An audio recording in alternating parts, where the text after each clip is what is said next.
Mechanical digestion ചെയ്തു തരുന്നതിൽ ഏറ്റവും പ്രധാനപ്പെട്ട ആളെന്ന് പറഞ്ഞാൽ സ്റ്റൊമക്കാണ്. ഞാൻ പറഞ്ഞ പോലെ ഈസോഫാഗസിലൂടെ എത്തുന്ന ആഹാരം സ്റ്റൊമക്കിലെത്തി അവിടെ നിന്നുള്ള സെക്രീഷൻസുമായിട്ട് മിക്സപ്പ് ആയതിനു ശേഷം അല്ല മിക്സിയിലിട്ട് അടിക്കുന്ന പോലെ കിടന്ന് അടിച്ച് മാക്സിമം അതിൻ്റെ മെക്കാനിക്കലി ഉള്ള ഡൈജഷൻ കംപ്ലീറ്റ് ചെയ്ത് കൊടുക്കും. മനസ്സിലാവുന്നുണ്ടോ?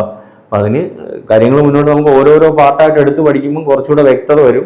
അപ്പോൾ എന്നാലും പറയാണ്, അതിൻ്റെ ഇടയിലുള്ള മസിൽ ലെയർ ഉണ്ട്. ഓക്കെ, ഈ എലിമെൻ്ററി കനാലിൻ്റെ ഇടയിൽ വരുന്ന മസ്കുലാരിസ് അല്ലെങ്കിൽ മസിൽ ലെയറാണ് ആ ഒരു മൂവ്മെൻറ്റിലൂടെ ഈ ഒരു മെക്കാനിക്കൽ ഡൈജഷന് സഹായിക്കുന്നത്. ഓക്കെ, നമ്മളിപ്പോൾ ഏതൊരു സംഭവമാണെങ്കിലും വലുതായിട്ടിരിക്കുമ്പോൾ അതിനെ പൊടിച്ച് മാക്സിമം അതിൻ്റെ പേസ്റ്റ് ആക്കിക്കൊണ്ട് വരത്തില്ലേ. നമ്മളെപ്പോഴും പറയുന്ന പോലെ നമ്മൾ കഴിക്കുന്ന ആഹാരം ഇപ്പം ചോറ് കഴിച്ചാലോ അല്ലെങ്കിൽ ചപ്പാത്തി കഴിച്ചാലോ അത് അങ്ങനെ തന്നെ ബ്ലഡിലോട്ട് അബ്സോർവ് ചെയ്തെടുക്കില്ല. അതിൻ്റെ ബേസിക് ന്യൂട്രിയൻസ് അല്ലേ ഏറ്റവും ചെറിയ രൂപത്തിലോട്ട് ആക്കി കിട്ടിയാൽ മാത്രമേ ബ്ലഡിലോട്ട് അത് അബ്സോർവ് ചെയ്തെടുക്കുള്ളൂ അല്ലേ.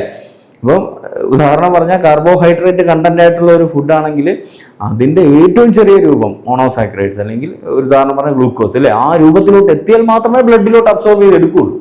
ബ്ലഡ് വെസൽസ് വഴി അല്ലെങ്കിൽ ലിംഫ് വെസൽസ് വഴി അത് സർക്കുലേഷനിലോട്ട് എത്തുള്ളൂ. അവിടെ തന്നെ നമുക്ക് ഈ ന്യൂട്രിയൻസ് സെല്ലുകൾക്ക് ഉപയോഗിക്കാൻ സാധിക്കുകയുള്ളൂ. ഏറ്റവും ചെറിയ രൂപത്തിലോട്ട് എത്തണം. പ്രോട്ടീൻ കണ്ടന്റ് ആയിട്ടുള്ള സാധനമാണെങ്കിൽ അമിനോ ആസിഡാണ് ഏറ്റവും ചെറിയ രൂപം എന്ന് പറയുന്നത് അല്ലെ. ഫാറ്റിന്റെ അല്ലെങ്കിൽ ലിപ്പിഡ്സ് ആണെങ്കിൽ ഫാറ്റി ആസിഡും ഗ്ലിസറോളും ആണ് ഏറ്റവും ചെറിയ രൂപം എന്ന് പറയുന്നത്. സ്മോളസ്റ്റ് യൂണിറ്റ് ആയിട്ട് കൺവേർട്ട് ചെയ്യണം. അതാണ് ഡൈജഷന്റെ അൾട്ടിമേറ്റ് ഫംഗ്ഷൻ എന്ന് പറയുന്നത് അല്ലേ. അപ്പൊ അതിനകത്ത് ആദ്യത്തെ ഘട്ടം അതിനെ പൊടിച്ചെടുക്കുക എന്നുള്ളതാണ്. അതാണ് ഞാൻ പറഞ്ഞ പോലെ മെക്കാനിക്കൽ ഡൈജഷൻ. പിന്നെ ഈ പറഞ്ഞ പോലെ ചില സെക്രീഷൻസ് എൻസൈംസിൻ്റെ ഒക്കെ സഹായത്തോടു കൂടി വീണ്ടും ഇതിന് വിഘടനം അല്ലെങ്കിൽ ഡൈജഷൻ സംഭവിക്കണം. അതിന് ആ ഒരു പ്രോസസ്സിനെയാണ് കെമിക്കൽ ഡൈജഷൻ എന്ന് പറയുന്നത്. നമ്മൾ ഉദാഹരണം ബൈല് പറയാം, പാങ്ക്രിയാറ്റിക് ജ്യൂസ് അല്ലെങ്കിൽ പാങ്ക്രിയാറ്റിക് അതിനകത്തുള്ള എൻസൈംസ് പറയാം.